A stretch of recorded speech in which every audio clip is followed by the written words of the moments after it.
All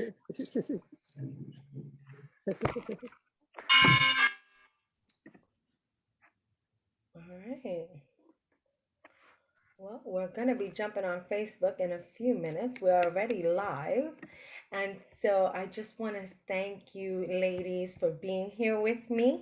I'm really excited because this is our first roundtable discussion as a ministry. So, welcome to Prayer Warriors and Intercessors. And we're part of Casa de la Paz Ministries. And I'm really excited because we have decided to discuss mental health in ministry and also in various aspects of our life, especially now that we are acknowledging Mental Health Month.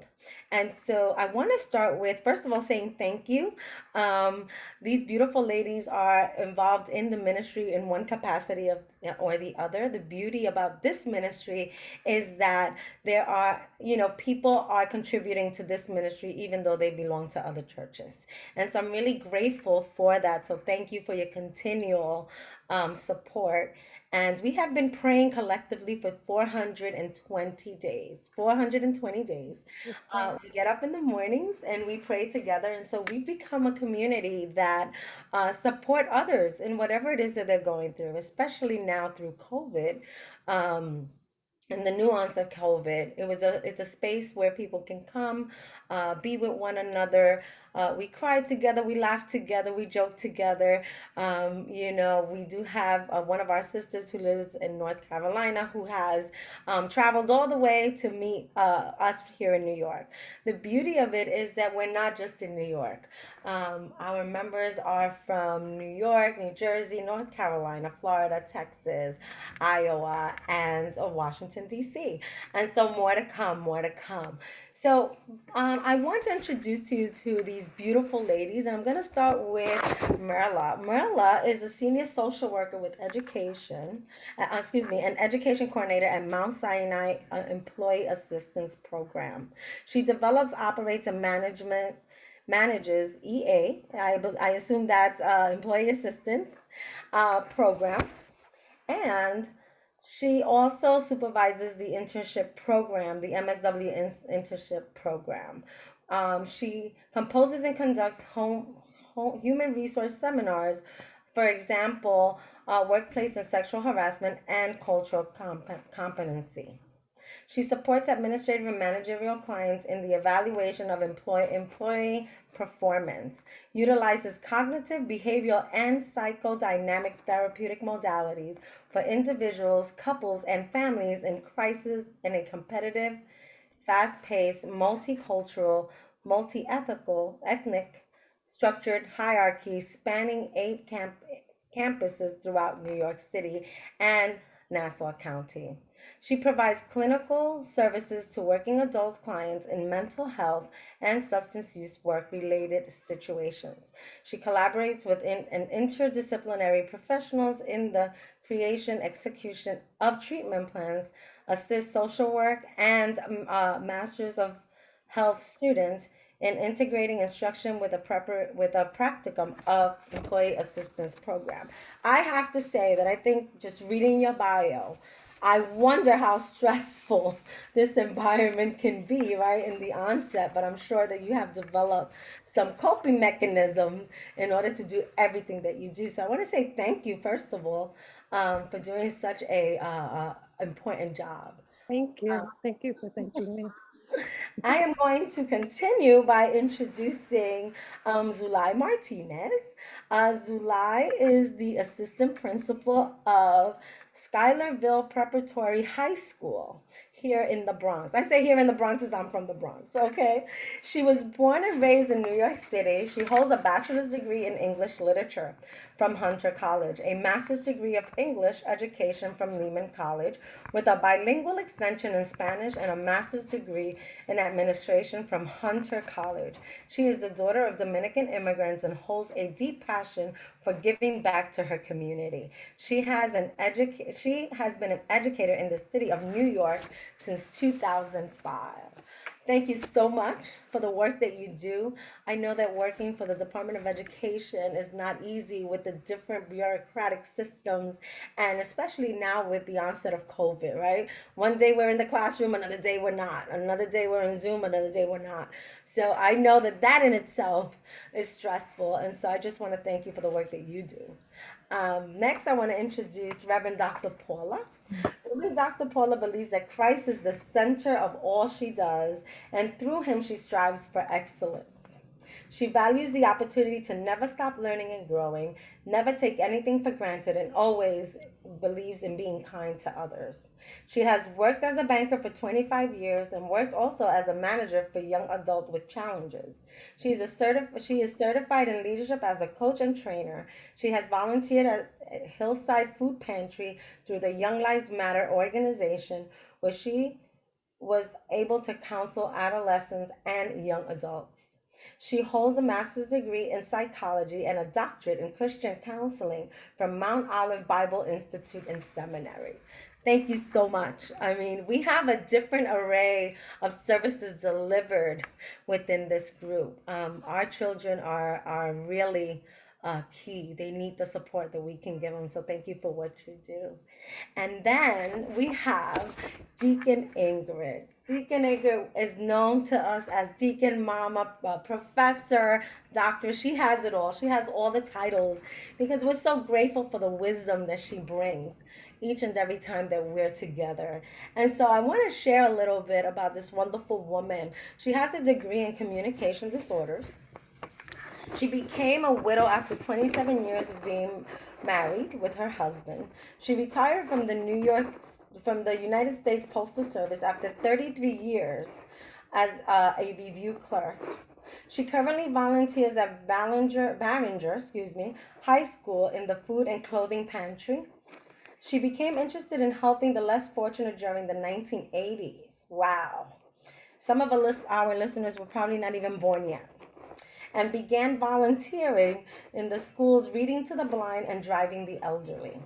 During this time, she noticed more and more homeless individuals in the streets. As a deacon in Emmanuel Love Family Worship Center, she felt God's urging her to help. She remembers her mother saying how during the Great Depression they had public baths, and how had public baths that people can go and take showers and bathe, right, to continue to maintain their integrity. So it became her desire to support this community with personal care. She is the founder and CEO of Street Spot Fellowship, which she pursues to restore self respect for individuals who are experiencing homelessness. And so I want to thank you because for years, you have gone over and beyond, right, and have created hygiene kits. And has told us stories where she has these kits in her car and she goes to high risk areas and she gives them out. And so she has an intimate relationship with individuals who otherwise may be cast from society, which, in my opinion, we're all one paycheck removed from experiencing homelessness and one high risk behavior away. And so now that you know who everyone is, I just want to share a little bit about me. I have worked close to 30 years with the HIV community as an advocate. I have supported their parents, children, mental health. Working with the HIV population, I have learned not to just look at one area of a person, I look at the person as a whole, understanding that housing is prevalent in order for them to take their medication. And I'm talking about in the late 80s, early 90s. And as a result of managing programs and the funds given by the state, city, and Fed, I figured, you know what, if I can do this, I can support individuals who um, do not know how to handle their personal money, become intimate with their finances so that they can live an independent life. And pretty much what that looks like is budgeting. And I have noticed that I had to redesign my curriculum to include social emotional, um, such as emotions people may experience when they're budgeting, as well as beliefs that are projected to them, because if they don't take care of this area, it's really impossible to look at their numbers. So that's me in a little bit. And also, as the senior pastor of Casa de la Paz Ministries, again, I just want to thank our viewers for being here. I just want to say that if you have any questions, please feel free. Feel free to. We're going to be jumping on Facebook in a few minutes. We're already live. Facebook. And excuse me, having a little I just want to say that if you have any questions, and that was kind of cool, right? Hearing myself in the background. Oh, the techie person didn't show up. Just kidding. Okay. All right. We have to keep humor, right? Any other time, I could tell you that something like that would have me so embarrassed that I would go through physiological things that can create mental health issues, right? For example, stress, right? So none of that, none of that. Coping skills have supported me. So I wanted to ask Myrla, uh, what have you noticed in your cases with the EAP program at Mount Sinai? Anything you would like to share with us? So yeah, I guess just talking about mental health and adults, and in the case of the employee assistance program, working adults, I just, what people are going through, particularly due to COVID. The EAP, we help with all kinds of issues. And so stress, anxiety, depression, relationship issues with couples, parents and children, seniors, what else? Any and all of that. And so we do see it all. It's myself, we're a relatively small but mighty group of 5 clinicians. And it's just, I guess what are we seeing lately is definitely the impact of COVID on teenagers, and not able to go to school with their friends, their peer group, how important that is for them. Disappointment with graduations and proms not happening. So that I know it's been very challenging for couples, potentially 2 partners working at home at the same time, exacerbates potential childcare issues. So that's been a real struggle. We're seeing a lot more couples. What else? Just the stress of work. I mean, then there's the COVID while it was happening. It was just so incredible. I work for a health system, so lots of frontline workers and just processing. And then the grieving as people have passed away, either, members of the staff, colleagues, and or family members, and or both. So those are kind of some of the issues and things that we've been seeing. A lot of loneliness and isolation, working from home if you live by yourself. Many employees are not from New York. They come to work at Mount Sinai, but they're not from the area. So, just having a support system or being able to create a support system. So all of that is what has been happening in the last, month/year and a half. Got it. And I know I know that you're also a professor, and so am I. And oftentimes we tell our students, let's not get caught up on acronyms. And so I know we're speaking a lot of EAP. And for our listeners that do not know what EAP stands for, I know I mentioned it in your bio. Can you tell us a little bit of what EAP is?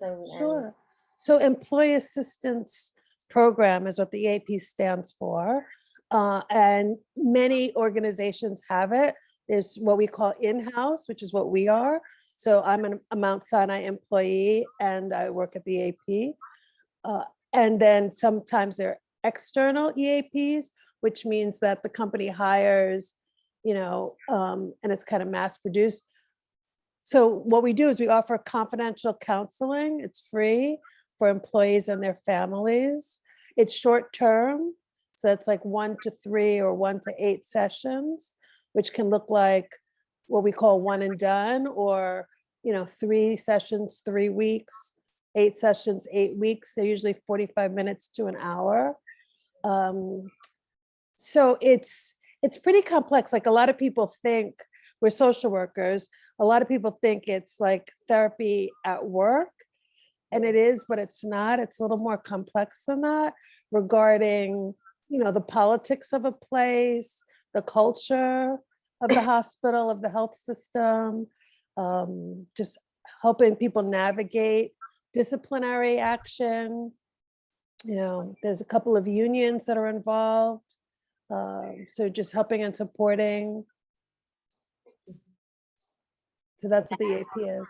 Yeah, and I guess the important takeaway is that it is free to Mhm, the recipient. It is part of your benefits package if they offer it. mhm, And if you didn't know, they help with a whole bunch of things. They even right, support you with financial literacy, case mhm, management. If mhm, you don't have, how to take care of your child, those are the mhm, type of mhm, resources. mhm. And so it's really great to know that that's available to our employees, Right. right? Yeah, and I would just say that it's short term and then referral. So if the 1 to 3 or 1 to 8 sessions isn't enough, then we would refer out to somebody who would be covered under their health insurance. Got it. Thank you for that. Mhm. Awesome. And Zulay, I just want to ask you, just because Marla brought it up, and being that you're an assistant principal in the Bronx, right? And you love your children. I mean, I hear you in the mornings. I love Zulay. She'll say, "Listen, I want to pray for my teachers, for my children, for their parents." Next thing we know, we're praying for everyone in the community. And so she mentioned about, being in the home, children being in the home. What have you seen as an assistant um, principal? Um, that's definitely it's also been my experience that the lives of my kids have been in many ways upended and turned upside down. We find, for example, so strangely, right, some children have blossomed under COVID, strangely and unexpectedly, because you have some kids they tend to be shy. They tend to be like kids who aren't necessarily, part of the in group and the crowd. And so the ability to stay at home without the social anxiety and the pressures of being a teenager in society has actually done them well. But then we have students who it has been just a really terrible experience for them. Academically, students who have learning disabilities, it's very hard to try to work one-on-one with a kid through a computer when they just don't understand what's happening in front of them. But then also just the trials and tribulations of being home, right? The fact of the matter is that when you are talking about hundreds of kids, it is inevitable that you're going to have a child who is living in a home that is abusive, or is living in a home where they are, under resourced, right? They don't have enough to eat, or electricity is a problem, or internet is a problem, right? The city had to give internet to so many of our students who just didn't have that as a basic. And now, like, we're understanding that that is a basic necessity of life in 21st century world, right? Something like internet access. And we had so many students who did not have that. They didn't have even that basic necessity that they needed in order to survive education. We have children who have now become their parents' childcare. So, students are trying to learn while their little brothers and sisters are running around behind them. So I cannot tell you the number of times that, people's little brothers become part of the lesson as they're like sitting on their, older brother or sister's lap while the child is trying to like learn or in a lesson. And that happens so much to them. It's definitely things that I think students needed to learn to cope with. And I think teachers needed to learn to cope with and teach around. It was really about kind of shifting all expectations, shifting everything you thought you knew about how to teach things. It just, it kind of went out the window, and we all felt like we were learning from scratch, like we were all first year teachers. And then it's always, I mean, it's just eternal, the role of the teacher. When you're a teacher, there are so many times I felt like teacher and mom and sister and confidant and counselor and therapist and doctor. Like, you feel like you're filling all those roles. And I think some of those roles were just exacerbated and highlighted, so that sometimes we were more the counselor than we ever had been in the past. And our kids, I mean, there is just a lot. There also, I think, for our students who are in temporary housing, you know, when we talk about, you know, Deacon Ingrid just helping people who are right homeless or who are dealing with not being sure of your home, when that's happening to it, when you're a teenager and that's happening to you, it is so hard to try to then also think to yourself about, like, who cares about algebra when you don't know if you can eat. Um, so yeah, it's been hard. I know exactly what it is Myrla is talking about. It's Mhm. definitely been difficult.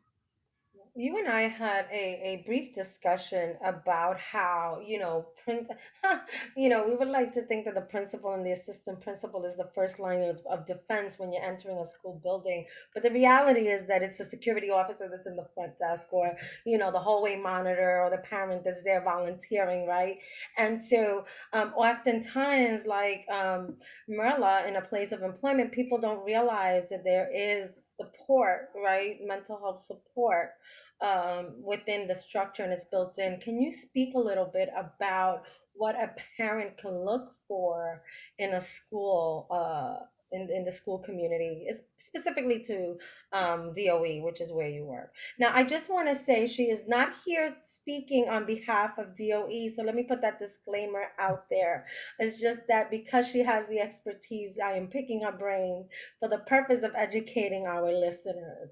Okay, so I will put that disclaimer out there. She is here as Zulay, not Zulay, the assistant principal. Okay, so and if I ask you any questions, you feel free that you can't answer. You let me know that. Okay, Zulay.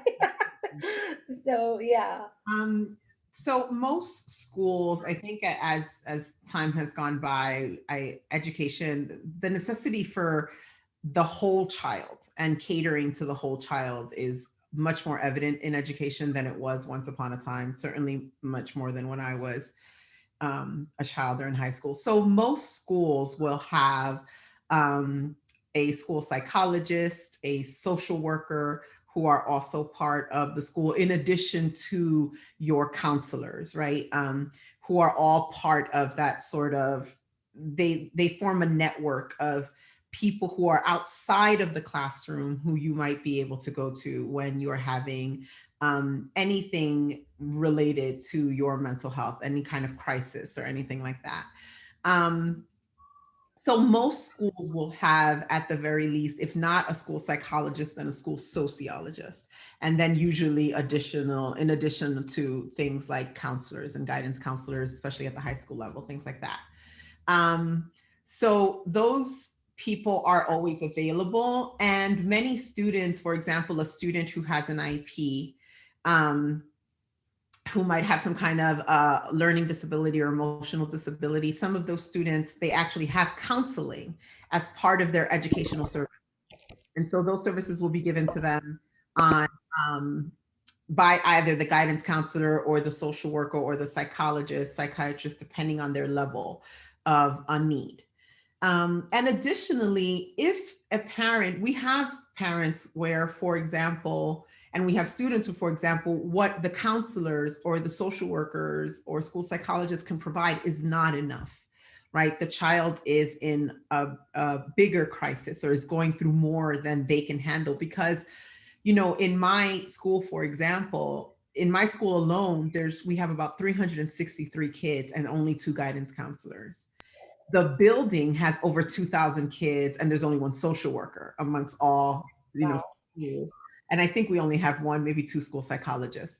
So sometimes, no matter what the intentions of the school and those people are, it's just impossible to provide all the services that all the children need. But that is not to say that, you are without hope if you go to your school, just to at least ask information of, like, what can I do? So I have had parents who have called me, who I've spoken to, who child may be, exhibiting behaviors that are difficult or making it so that they can't learn or other students can't learn. and have had parents who are like, I'm trying to take them to counseling, but I don't know what to do. I don't know where to go. And that's usually basic information that the counselors or the social worker or school psychologist can give you. Like, here's a local, clinic, or here are some doctors that you can go to depending on your insurance. My school happens to have a clinic. This is also something that a lot of schools are now have. So we actually have a Montefiore clinic in our school building. So basic medical services, like if a kid needs a physical, or a kid needs has a headache, needs like something small, some small medical intervention, we can now do that in the school. Which is great because we have plenty of children who do not have health insurance. And so that is one way to give them access to that health insurance. So that's another thing we might be able to provide, is to send them to the clinic, and then maybe one of the doctors can write a referral or get them something else. But again, that's something that our school is lucky enough to have. When you're talking about the, hundreds of schools across the city of New York, the largest school district in the entire country, not every school is going to have that and resources to that extent. But there is, even if your school doesn't have it, there is always someone who's going to be willing to find the information for you if you are a parent who says, I need help and I don't know where to go. There is always someone at a school who will point you in the right direction. You Thank need only ask. you. Yeah, thank you so much for that. Wow, those numbers are a little not, alarming, right? To say the least, especially with everything that we're going. I mean, I can have a better understanding now of what some of the teachers, not even an inkling of what they might have gone through. Or are going through, right? Because we're not finished yet. We don't know what's going on in September, and we're still trying to finish this year, right? So thank you so much for sharing. Deacon Ingrid, because Zulay mentioned homelessness, I am really intrigued in what you do and how you do it. And I know, can you tell us a little bit about Barringer? And then what else you do aside from that for those who are experiencing homelessness? And by the way, for anyone who is interested in donating, she does take donations. You can feel free to inbox her in Facebook. If you know me, inbox me. We'll get it together. My home has become like a hub for her. I have in my living room 3 huge garbage bags, like big garbage bags of clothing, because people understand the type of work that she does. I mean, Samaritan work at heart, right? At heart. So please, if you can share with us what it is that you do. So right now, what I do at Barringer is I support a program that they have that's a pantry and a closet to provide for the community, whether they are homeless or not. But most of the people that come, they are in need. And so it's been going on for a good while, maybe about at least 5 years. It's been in practice, and it changes. It's very fluid. Sometimes there's a lot of more people than you have product, and then other times we have more product than actual people that actually come to the event. And it's on the third Saturday of every month, and the address is 70 Parker Street in the city of Newark, New Jersey.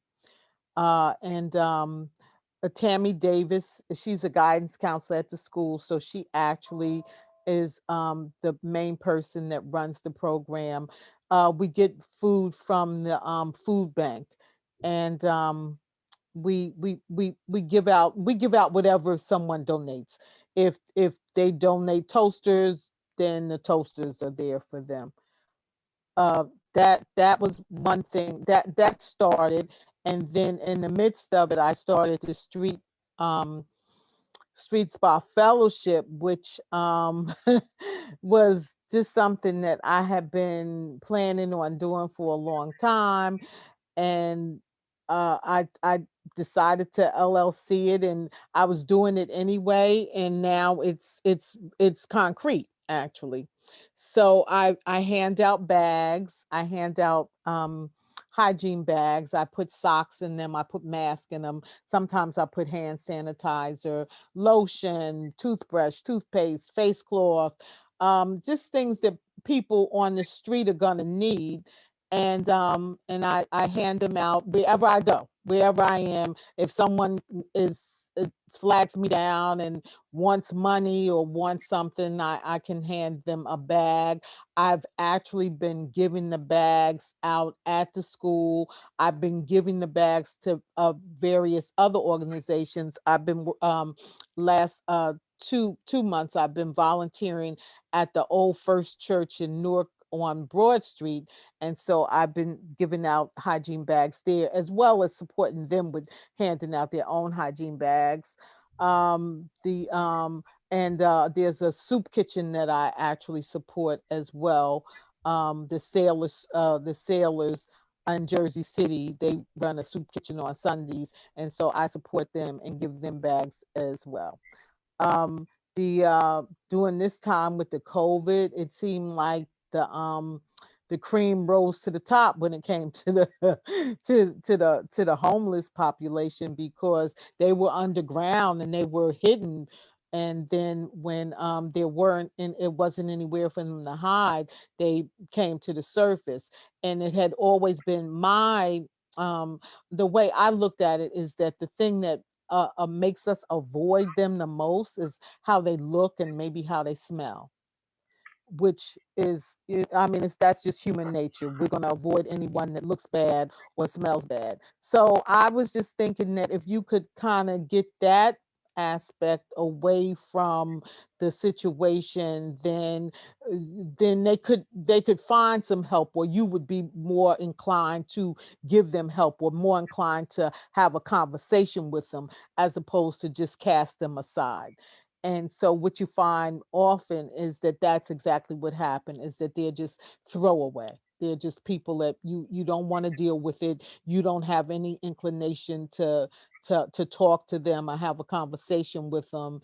And so they're just out there in the ether floating around and without any direction. And it just it bothers me that that's the situation. So in my head, to have a program that would not only support them with hygiene, but also support them in being able to find resources to direct them to where they can get permanent help, as opposed to just temporary, maybe taking a bath or taking a shower or getting a change of clothes, but actually directing them where they can go to get shelter, permanent shelter, get find permanent jobs, or just being able to be trained in something that would get them away from feeling that they can't. Because I believe at this point they've just decided that they can't, and it just really could be because they don't look like they can, in my head. That maybe they just don't look like, they look in the mirror and they say, oh, I can't look at me. And so to offer them something that would give them hope and dignity, to allow them to be able to try, at least hope for functioning, being able to function again in a positive way, is what I had actually a purpose in my heart to do for the community. What you find now is, what I find personally, is that people more than likely, they will they will act in kind. So if you're kind to them, then they'll be kind to you, no matter what their mental state is. And so also, because most people that deal with them on a regular basis, they're a little more hardened towards them, so they feel like, oh, they're running game, or they can do this or they can't do that. But my in my head, it's just, look, they need help. They need some type of counseling. They need some type of intervention. They need something. it's no way you could look at a person and see them in that situation and not realize that they are a need-based community. And so I can't offer them very much, but what I can offer them is right now the hygiene bags. I'm trying to partnership with churches and organizations to open up showers so that they can get showers and get a change of clothes, and like I said, eventually get a group of people that can come in and maybe counsel them and direct them to where they need to go to be a productive member of society again. Mhm. Yeah, thank you so much. And I'm really, when I first met you, I was intrigued by your vision. And something that's dear to Mama Deacon Ingrid's heart is to be able to provide a place where they can shower, where they can have a meal, where they can get their hair cut. And we know that there's places like this that exist in California. And if anyone who's out there listening, or you see the rewind, or you see this in another platform, feel free to reach out to us. And if you are a FQHC medical facility, or a facility in which you know that this is the population you serve, please let us allow to bring some love into the community. This is everything that she wants to do, is really to love on a community that people would otherwise walk away from. Something that she said one day in the prayer line that really hit home for me, because I'm the same way. I like to give if I see someone that needs food, right? Not to the extent that you do, but when she said, ask them their name, they have a name. That hit home. That hit home, right? Um, we all have a name. We all like to be called by our name. And just to say, hey, what's your name? Shows it's the first step, right? So thank you so much, Deacon Mama Ingrid. Um, Dr. Paula, you do so many things. You do so many things. The part of which has really intrigued me about you is the foster care, um, uh, that you want to open, what's in your heart for our children, Mhm. and also what you do in the church. So, can you share a little bit with us as to what you do in both platforms? Actually, as I know, I'm a minister Mm-hmm. and I'm also a counselor. So as I worked with kids who are in foster care, and also I advocate for kids who are in foster care. Right now I'm in a program that is, I'm getting ready to finish up that program. It's called Casa. They advocate for kids who are, they're in the home, but sometimes they're taken from the home because of abuse, or sometimes it's not even abuse of such. It's just that there are so many kids in one space that the parents can't really take care of them. So instead of allowing them to go hungry, they put them in the system. So with that said, you have kids that are really abused, especially at this time now. And as Zulay was speaking, you really have to advocate for those kids. So what we do is, the group that I'm with now is basically we do advocate for them and we fight for them, especially when they do go into the system, because when they go into the system, we don't want them to get lost.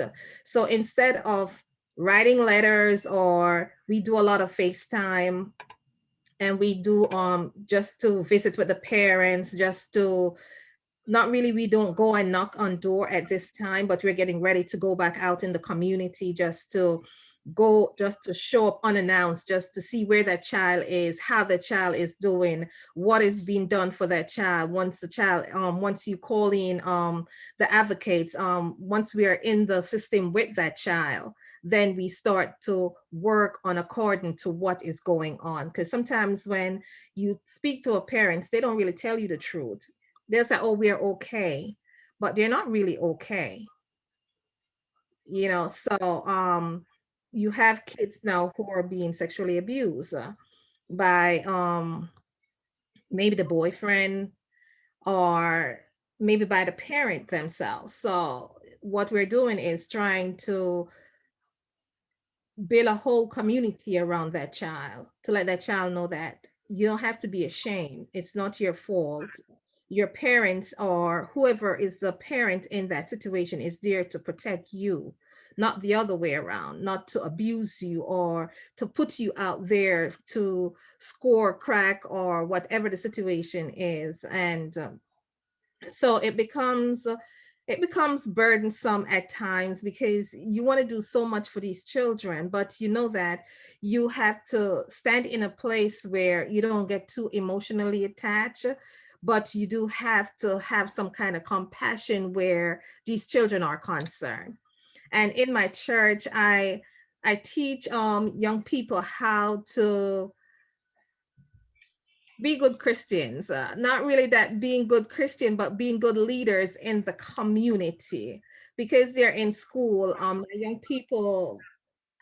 young people that I teach in Sunday school is some of them is getting ready now to go on to college. So as and I have them since they were like babies. So we groom them to go out to be strong individuals, strong young men, strong leaders, not followers, strong leaders in the community. We have a lot of fellowship with them. We basically have shut-ins with them, but because of pandemic, we do a lot of stuff by Zoom. So we don't get to see them, but we have programs where we teach our young people how to address themselves accordingly. Like they're going on interviews, they're standing in front of the classroom just to present their papers, they're just to write an essay, just to speak on our call, because because of so much texting now, our kids don't really know how to have a conversation or how to write a complete sentence. So these things are not really taught at home because the parents themselves are doing the same thing.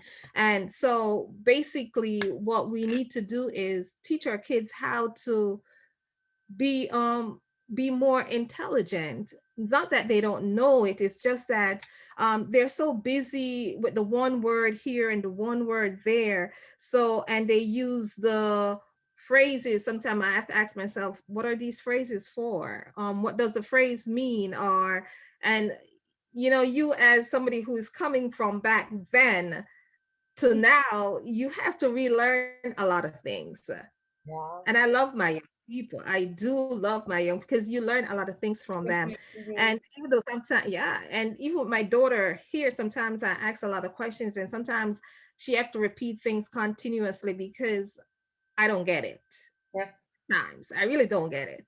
And so yeah, we tend to, with our kids, we tend to teach them how to be young men and young women of today. You can't think of back then. You have to think them how to survive today, because the system is different. There is so much other things to worry about. You have cultures to think about. You have other things like racism, you have bullying, you have kids that are depressed because of they're in the system, you have kids raising their sisters and brothers, you have kids being parents to their own parents. So in that sense, you have to teach them how to be strong individuals. So this is where we come in as advocate for our young people. And so this is what I do. I do counsel privately, and I do I just love to talk to my young people, and I do love to advocate for them, because I think that they really need us as individuals. As Mama Dr. Ingrid says, you just love on them. And that's basically what we do. We just love on our kids in the system because they need more love than anything else. Yeah, thank you so much. Thank you so much. And I know that you do coaching and counseling. So if you are in need of someone to speak to, just inbox her. Inbox me. I'll connect you to her. Beautiful woman of God, who can support you in that area. Before we started, I also want to share a little bit about excuse me, like finances will stress anybody. That's like one of the biggest stressors, right? And we're living in a time, especially with COVID, people have, been dismissed from their jobs, or they couldn't continue to stay in their job, or whatever the case is. And one of the things that is very stressful is thinking that you may not have the funds if you're not even looking at your numbers, right? Because looking at your numbers is a stressful thing as it is, right? So my recommendation as a financial advisor is to really look at your numbers and start budgeting. There are behaviors that you might have said I'll never change, like that you find yourself changing now because of the pandemic, right? Um, I can't but think something that we mentioned before is, as a HIV advocate. I mean, back in the day where we used to chain ourselves to benches and trees and whatnot to get the services that our clients needed. I mean, that's where I came from. So, the joke is, if that they ever tell my grandbabies your grandmother wears combat boots, he can say, yeah, she did, because I did, right? That was the field work. That's what I would do. But I couldn't help but to think, when they used to say that stress would kill someone who was diagnosed with HIV, what would it do to the workers, right? Because we would take a lot of that stress on. And as I hear all of you speak so passionately about the work that you do, can you share with us, as professionals, how do you deal with your mental health? Um, because this year has been trying by itself, but with everything that you do, right? You're constantly pouring out, giving to others. What would you tell our listeners would be some of the things that they can implement as professionals? Um, Whoever would like to start us off. Start next.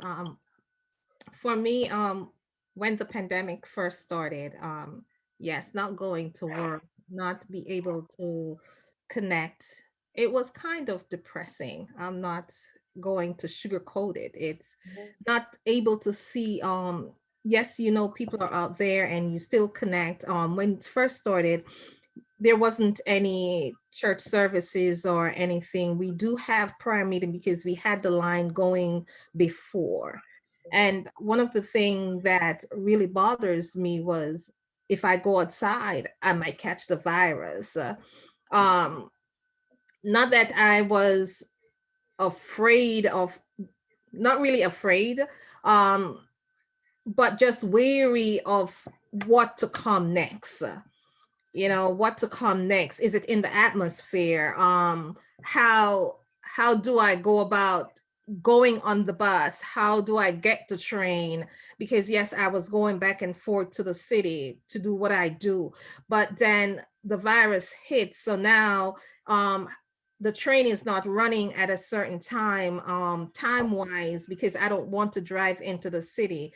So that kind of make you stop and think and start looking at things differently.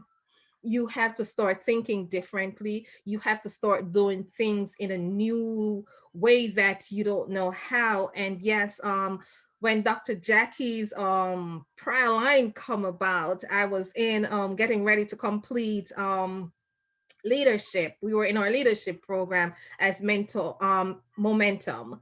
And when Dr. Jackie's house burned, we remember we were in New York City. And I remember when Robinson said, Dr. Jackie won't be with us because her house is burned.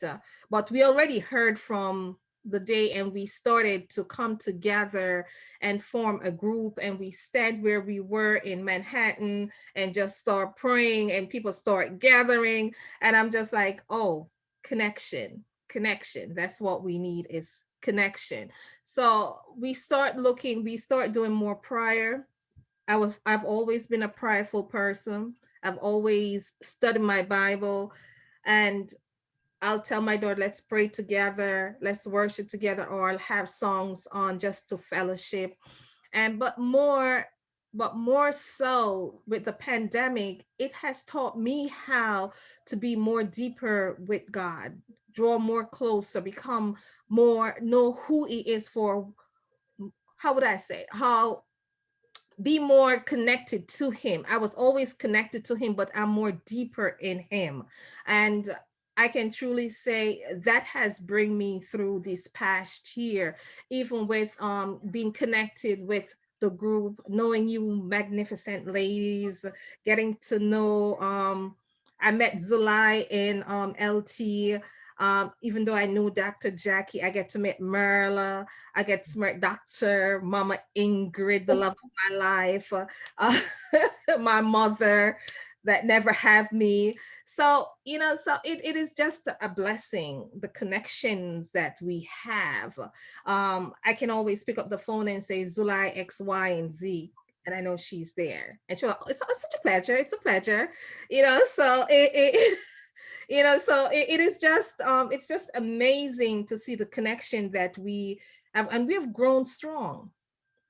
We are so strong, and, you know, to watch each other develop their own business, write their own books. I am just so proud. My heart is just rejoicing. And it is just such a joy just to listen in the mornings and see the connections that we have. And even though I jump off my prayer line in the morning that start early in the morning and jump on, I always look forward just to be with you ladies. And that kind of center my day. It centered my day because then I get to travel to all these exotic places. I get to I get to listen to Miss Yvette speak on her devotional and what it means to her, how her devotional has helped her along the way. I get to listen to Zulay pray passionately about her children. I get to hear Marla critique the Bible and analyze it for what it is and how she thinks how she look at it. You know, so in different forms that pandemic, it has taught us how to be balanced in different ways. It has taught us how to be strong individually on our, and it has helped us to be strong as a group. It has helped us to be who we are, either to be a better person or to let the pandemic become such a way that we can function, or it has taught us how to function and how to stand. So I do thank the pandemic for what it is and what it has created for me. Amen. Thank you for sharing. Thank you for sharing. So just a little context. We have been praying. We've prayed for the United States, state by state. We prayed for Africa, country by country. We prayed for Puerto Rico. I was going to say prefecture, but prefecture, municipality by municipality, and now we're praying for Japan, prefecture for and by prefecture, and we're going to be praying for Cuba starting May 29th. And so, you know, this group is not about just us, it's about the world. So just so that, you know, when she said we travel, yeah, we do. Every morning, you know, we pray for other people, right? Because we realize that, you know, we get to intercede on behalf of others, on behalf of others. Who else would like to answer the question? What do you do for your mental health with all the work of contribution that you do? I would love to hear from all of you. Say, so I've been in therapy. I was in therapy before the pandemic and before I became a social worker. And I'm in therapy now, meet weekly, find that helpful. Certain practices, gratitude journal helps me. Keeping a daily gratitude journal, journaling in general, if I have something on my heart that I kind of need to get out of my body. Christian music, certainly the prayer line, rest. I noticed I stopped drinking coffee. You know, it was just making me too anxious, too nervous. I don't watch the news. Definitely don't watch the news. No. What else? Just try to have as much joy. You know, try to eat well. Kind of the things we all know. Eat well. Try to get some exercise. Yeah. So all those things. Try to when I encourage my clients to do things, I try to look in the mirror, Mm-hmm. make sure I'm doing them myself. Mhm. Yeah, right. I Yeah. feel the same way. How can I encourage someone to do something if I myself don't do it, right? Yeah. Just be mindful of the energy and my own reactions to it. Got Yeah. it. Thank you. I was grateful for the Zoom because I think right away our services at my church went on Zoom and we could have service. And then I was grateful for the prayer group. I think I started maybe a week after you actually started. I think my first day may have been like the 25th or the 26th, and you may have started it the 20th or the 21st. Mhm. And just staying connected to people, reading books, reading an awful lot of books, writing the same thing, writing, journaling. um, but lately I've been falling in love with taking baths.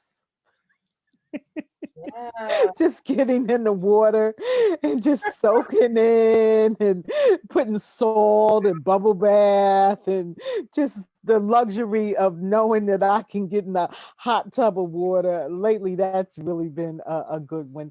And going for walks and making smoothies, and I fast a lot, so that always keeps me grounded because and my last fast, actually, the sun up to sundown during Ramadan, reminded me again that at least at sundown, I could go get something to eat. I could go in my refrigerator and pull something out, or buy something. And there are people that are yet going to bed hungry without not idea, an inkling where they're going to get their next meal from.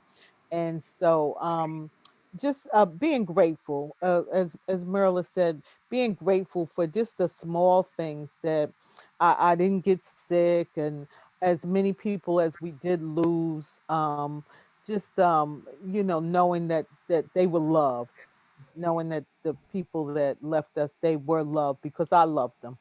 And just pretty much staying connected, the prayer group every morning, and becoming Deacon Ingrid during this time, authenticating that that's who I am, as opposed to me just saying, "Oh, my name is Ingrid," and you calling me out and saying, "But you're Deacon Ingrid," and now that's who I am.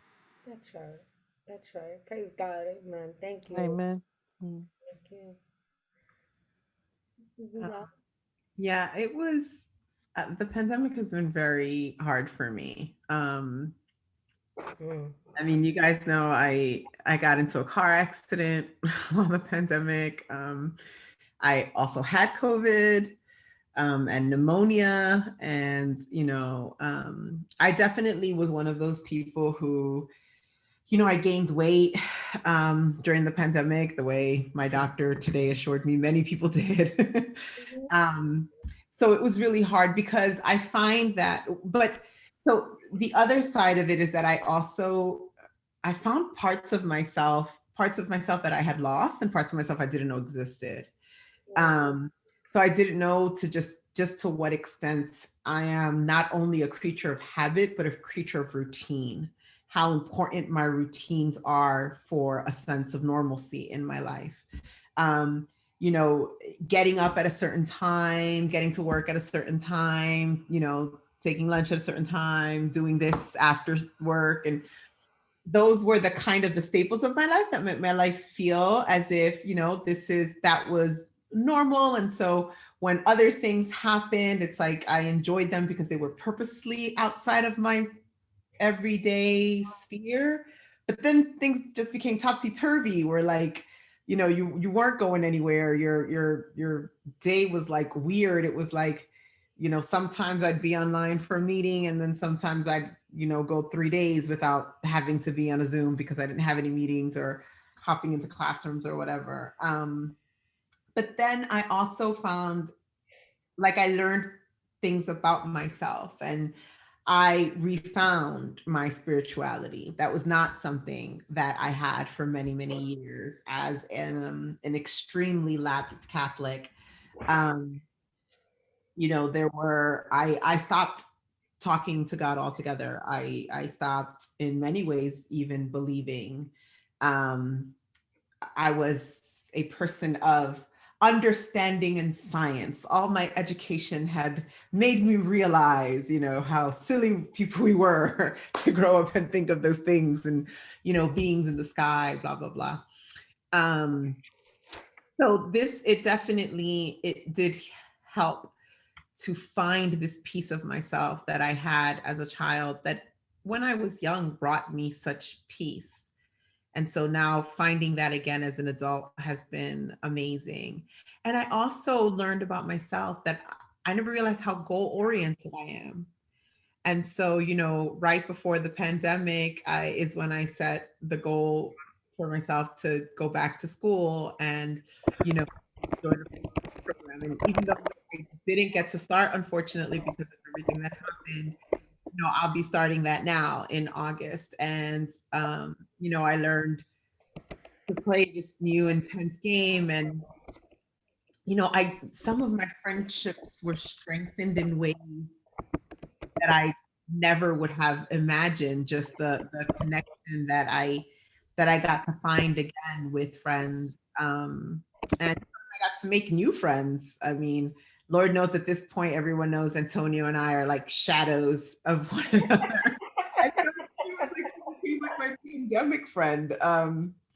And so I definitely find that even moving forward, even now as things are settling, as educators, we're actually talking about, next school year and reopening of schools and things coming back. There are still things I think that are going to stay with me, like the need to learn new things, to always have a goal, something you're striving for, something that when everything feels crazy, something that will center me. Always knowing that I need that thing that will center me. And then also recognizing the power of positive thinking, which I think is something that we all kind of know, but this is something that I've often said on the prayer line. There is something to be said about starting your day by praying for those who are less fortunate, because it reminds you, right? Like Deacon Ingrid was saying, it just reminds you of the things that you had, right? Like I was even saying today, I've learned to look at the little things. I've learned to look at the miraculous and the godly in the little things. And so there's something to say about knowing that every day your day begins that way. Your day begins thinking about others and doing something good for someone else by being an intercessor. And, we've often talked about the fact that some of us I've never been in a room with Myrla or Deacon Ingrid. And yet I feel like I know these women intimately. Like I feel like I know everything about them, right? And it's like, What a reunion. it's amazing that and we end the call every day by giving each other love and sending love to one another and telling one another how much we love each other. And some of us have never met. We have literally only got green eyeballs on each other. It's amazing. It's amazing. And to know that it's real, like to know, right, that real feeling that you really do love these people and you have come to know these people and expect these people and wait for them and miss them and wonder, where are they? What do you mean she's not on the line? Where's I said good morning and Myrla didn't say anything. Where's Myrla? Like, immediately, where's Deacon Ingrid? How are we gonna pray if Deacon Ingrid isn't there? Did she pass it on to someone else? What about the list of names? It's like, it's amazing. I've come to need you all, to need your voices. And I think that's definitely helped me get through the pandemic. I also, I didn't, unfortunately, because what happens to people, I had to change insurance. And so I was also in therapy for many years, because I do suffer from depression, and I'm a strong believer in, even if you don't, that therapy is needed for everyone. And so it was the one great thing about therapy is that you had an opportunity to actually express what you were genuinely feeling without feeling like someone was going to judge you for that, and or look down on you or tell you you're crazy or whatever. Um, and so to some extent, that's exactly what I have found on the line, right? It's not to say that I have found a replacement therapist, but rather that I have found a place where I do not feel judged, where I can genuinely, all the times that I've come on the line and just said, I don't understand what anyone is talking about. Can someone explain what that is to me? Right. And it's like, and even though people were talking about, God and religious things. And I was like, I really don't understand what you guys are talking about. No one was like, what do you mean you don't understand? Like every good Christian knows this. Right. And those things helped me through the pandemic and helped me now to continue. Awesome. Thank you so much for sharing. The common denominator is our spirituality, right? We have created connection, love, support. When I first established this prayer line, it was to give God the glory, but it was also more for people to have a space where they can be with one another.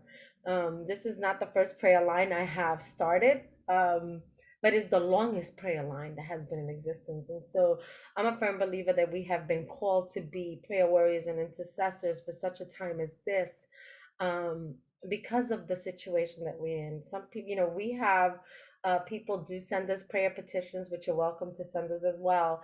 And we lift up those names every day, every day, every day. And what we have found is that yes, therapy is a form of support. Don't leave spirituality out of it, right?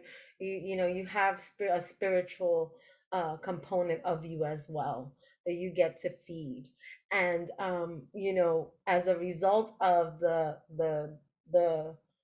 fulfilling the call to be there in such a time as this, where some mornings we were crying because some of us lost. We were praying for 2 3 people that might have passed on and transitioned, and then the anniversaries of those people came. I mean, my husband is a lieutenant for the fire department, EMS, and so I would get glimpses of stuff that people didn't get.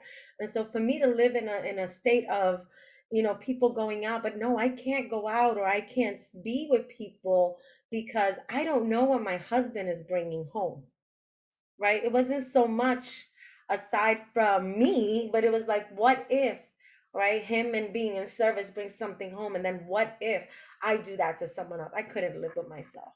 And so, what has supported me is the prayer life, which is what we all have in common. Thinking that I was there for someone else, but to really know that you were there for me every day. Even the mornings that I didn't want to get up, I have not missed one day in prayer. One day, I've slipped, and I was like, oh no, right? We But were all texting you, everyone. everybody's like, Jackie, what's going on? I'm like, I'm here. Oh my God, I'm here, right? And I'm just so grateful, and just know that you have a home here. Inbox any one of us. We'll let you know what the prayer line. I'll put those details in the chat. And also, we have various ministries. We were blessed with developing the entrepreneurship clinic, doing business God's way, and the spiritual clinic, alignment with God, because it all had to do with what we get to do. So at one point, the calling was to be prayer warriors and intercessors for what was going on in the pandemic. We're still that, but we are now being called to do other things. And who preaches on a phone line? I do, right? That's how it started, preaching on Sunday morning on a prayer line. And we just started on a platform. So we just want to welcome you. Thank you for listening. Ladies, my heart is like, thank you so much. It's full. You epitomize what servitude is for other people. And my prayer is that you continue to take care of yourself, continue to be that beacon of light for the world to see, that, you know, to see you and know that they can come to you and that you can support in any way, even if it's saying, come on, let's figure this out together. So thank you so much for everyone that was with us for this time. We are going to put this on our YouTube page as well. I will put that link and as part of this post. And so I pray that you all have a beautiful night. All right, well, that's it. We stop. Good night, everyone. So, good night, ladies. Thank you so much. We're off of Facebook. I just want to thank you. I can never give you this hour. I can never You're pay. still recording. I'm recording. Oh, Okay.